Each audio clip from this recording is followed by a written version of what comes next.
এরপরে সাবিকুল্লাহ আপনি লিখেছেন, বিয়ের পর যদি স্বামী যেখানে থাকেন সেখানে স্ত্রীকে নিয়ে যেতে চান এবং এতে স্বামীর বাবা মা মনে কষ্ট পান, এটা কি জায়েজ হবে?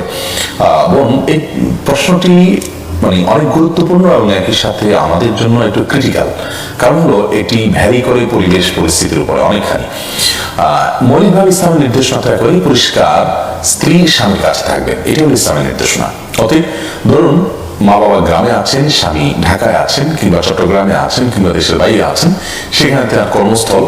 অতএব স্ত্রী তার স্বামীর সঙ্গেই থাকবেন, কারণ স্বামীর চরিত্রের হেফাজত করার ব্যাপার রয়েছে, স্ত্রীর চরিত্রের হেফাজতের ব্যাপার রয়েছে। এই বিষয়গুলো বিবাহের মৌলিক উদ্দেশ্য, যার কারণে স্ত্রী তার স্বামীর সঙ্গে থাকাটাই হলো ইসলামের মূল নির্দেশনা। এর পাশাপাশি যদি বাবা মা বৃদ্ধ হন, তাদের সেবা করার মতো কোনো মানুষজন না থাকে, তাহলে সেক্ষেত্রে ছেলে যদি ঘন ঘন গ্রামে যান এবং বাবা মার সঙ্গে থাকলে ছেলে এবং মেয়ে অর্থাৎ স্বামী এবং স্ত্রী উভয়ের চরিত্রের হেফাজতে কোনো অসুবিধা না হয়, তাদের সাথে নিয়মিত সাক্ষাতের সুযোগ থাকে, তাহলে সেক্ষেত্রে বাবা মার সাথে থাকতে পারলে অবশ্যই ভালো। বিশেষ করে অ্যাঙ্গেল থেকে যদি তাদের খেদমত করার সুযোগ থাকে, সেই খেদমতের সুযোগ একজন স্ত্রী হিসাবে যে কোনো মেয়ের নেওয়া উচিত। মুরব্বীদের খেদমত, এর মাধ্যমে তিনি একসময় শাশুড় বা শাশুড়ি হবেন, তখন তিনি তার সন্তানদের কাছ থেকে খেদমত পাবেন ইনশাআল্লাহ বিদিনিল্লাহ। তবে এইটাকে আপনি সিস্টেম বানিয়ে নেন যদি, যে না বাবা মার কাছেই থাকতে হয়, বা বাবা মা যদি মনে করেন যে আমাদের কাছেই থাকতে হয়, এটা কিন্তু মোটা দাগে ভুল।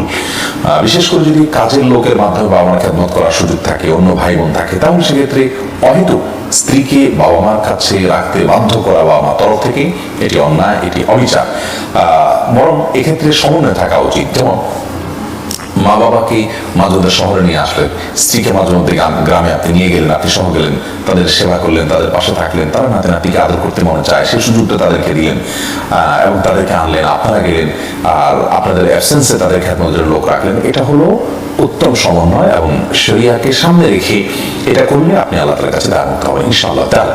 এর বিপরীতে যদি আপনি একচেটিয়া কাজ করেন, অর্থাৎ আপনি আপনার স্ত্রী তিনি শহরে থাকছেন, বাবা মা কি করছে না করছে, ভাই বোন ব্রাদার আছেন, অথবা শুধু টাকা পয়সা দিয়ে দিচ্ছেন, না যাচ্ছেন না তাদেরকে আনছেন, তাদেরও তো একটা আবেগ আছে, বৌমা সন্তান নাতি নাতি তাদেরকে আদর করা, সেই সুযোগটার ব্যাপারে অতটা খেয়াল রাখছেন না, যাবতীয় ব্যস্ততায় শুধু আপনি আপনার নিজেকে নিয়ে আপনি পড়ে আছেন, এগুলো অনুচিত এবং অন্যায় কাজ। বাবা মার ক্ষেত্রে একটু ব্রড মাইন্ডেড হওয়া উচিত যে সন্তান বিশেষ করে বিয়ের পর পর তার চরিত্রের হেফাজতের ব্যাপারটা অনেক গুরুত্বপূর্ণ। অতএব তার সঙ্গে বৌমা থাকবে, সেই সুযোগ তাকে করে দেওয়া উচিত এবং বৌমা এবং সন্তানের সাথে থাকতে তারা অফার করলে সে ব্যাপারটাতেও বাবা মা আন্তরিকতার সাথে দেখা উচিত। অতএব এক্ষেত্রে উভয়েরই কিন্তু সমন্বয় করার মানসিকতা থাকতে হবে। তবে বাবা মা না বোঝার কারণে আপনার অনেক সময় দেখা যায় পিড়াপিড়ি করেন, সেক্ষেত্রে যতটুকু সম্ভব তাদেরকে আস্থায় আনার চেষ্টা করা উচিত। প্রত্যেক সন্তান জানেন তার বাবা মাকে কিভাবে আস্থায় আনার চেষ্টা করবেন।